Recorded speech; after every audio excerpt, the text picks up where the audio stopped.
It has been an intense and emotional day, no doubt, for the family, with the passing in the early hours in the morning, springing into action by both provincial authorities and the family to make this funeral take place.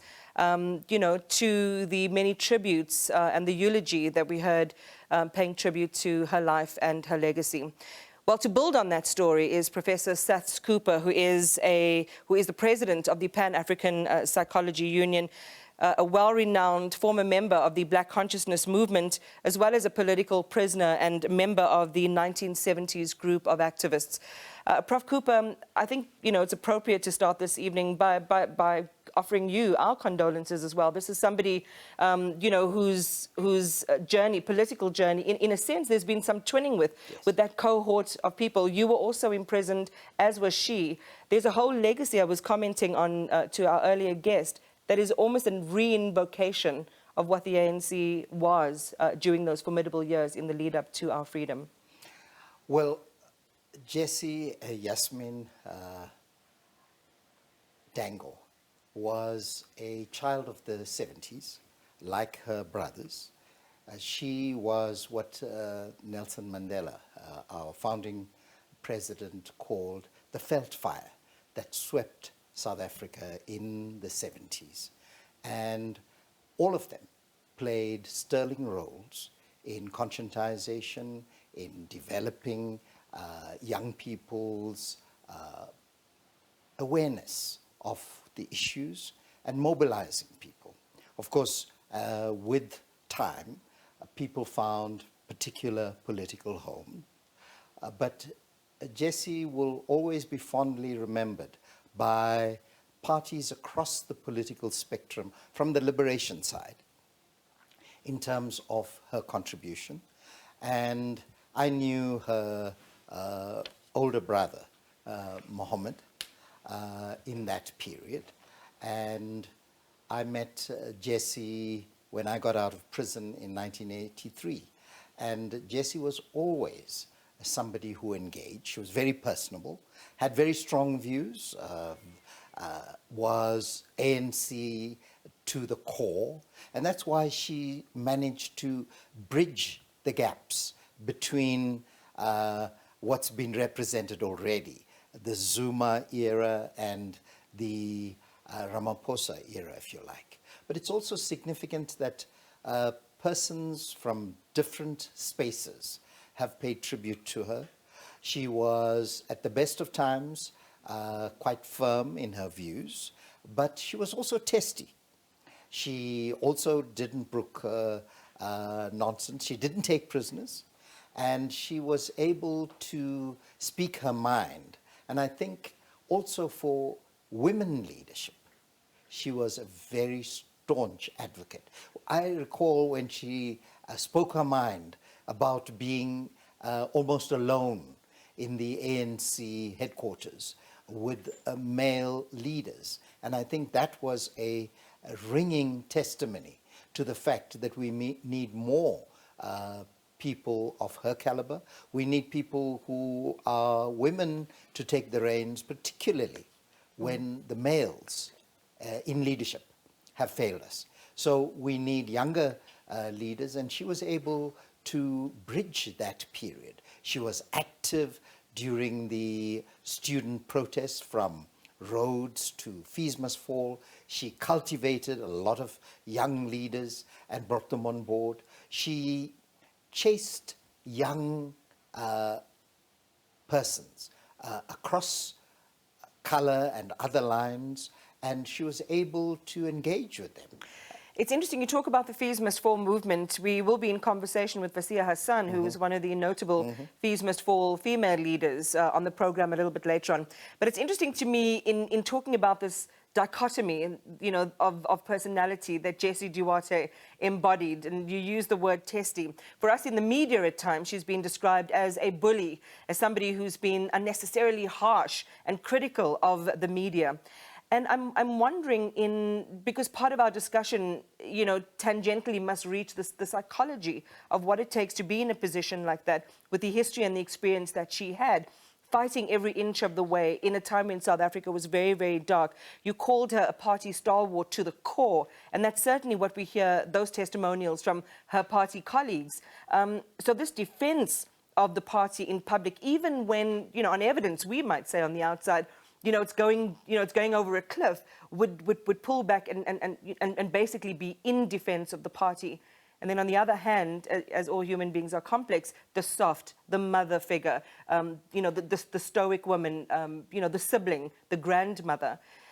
Just share with us the special type of, well, I don't want to call it the pathologies, but to exist in South Africa post-democracy, having taken part in the struggle and in that whole environment and that context during those dark years. How much does that change you, tool you, harden you in a way?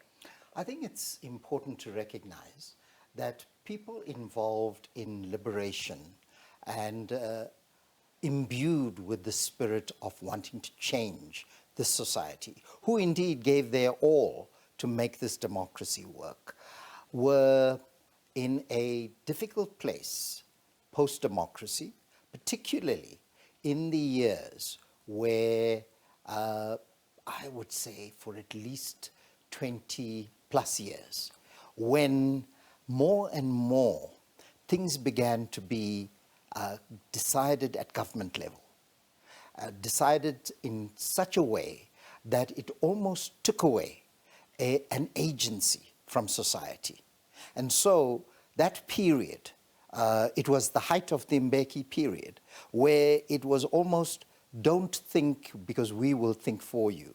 So it brought in a liberation ethos of stealth, of underground alliances, of mistrust. And when media began to challenge in the early days, there was a skepticism about this media, whether it was the SABC, whether it was any other media house. There was a skepticism because there was an acceptance that, well, people should embrace us because look, and Lindiwe Sisulu said it, we liberated you.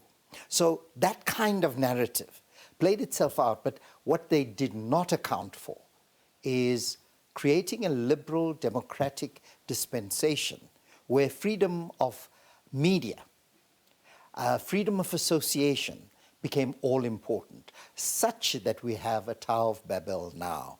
The kinds of narratives put across were easy to dismiss because, after all, we experienced the torture, the secrecy, not knowing who to trust. So when the media began to move into that space and ask questions, we had a supple media. During the apartheid years, there was no real opposition from the media. I know we'll hear stories about which press, which publication was anti blah, blah, blah, or which institution, which university was opposed to it. But let's be very clear. Most institutions, most media was on the other side. The newsrooms were filled with spies. They worked for the other side. So can you imagine coming into power and confronting the fact that actually some of our comrades worked for the other side? It's all coming loose now. And so Jessie Duarte, in her role as deputy to Gwede Mantashe, had to put across the views of the ANC. And from there, she developed this steeled approach to dismissal and engaging and then attacking, because the story was something that was almost indefensible. And how do you defend the indefensible as it's unfurling before you? So she became quite testy, querulous, threw the baton held the baton, but threw the attack at the media. You have such a beautiful turn of phrase, Professor Cooper, and that is such an interesting rendition of being able to understand why she did engage or defend in the way that she did. And keeping with the Tower of Babel theme then, given her demise now, and how, how we see those actions in the context of where the ANC is right now, they have a lot of ground to cover. How do they begin to speak in the language that the people in this context, those of whom are very, very deeply critical of the ANC, in a way that reaches people now and isn't as disconnected as the ANC has become in recent years? Well, during this period and, when Jessie got ill, COVID was rife. We were in the space of social media, and more people began to be ultra critical, almost cancel out each other. In that time, we've seen raw factionalism, we've seen self-aggrandizement, we've seen self-serving, we've seen persons not acknowledge that actually, if I'm impugned, then I should do the right thing.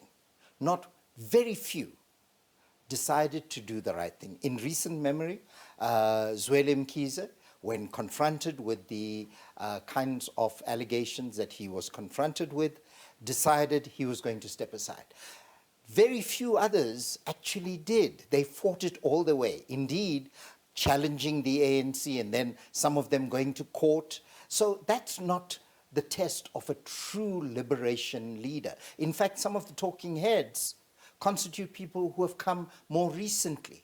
The real liberation heroes will say, I will give you the benefit of the doubt, but I will be triumphant in my defense of those who accuse me, not counter-accuse. That is taking the ANC for granted.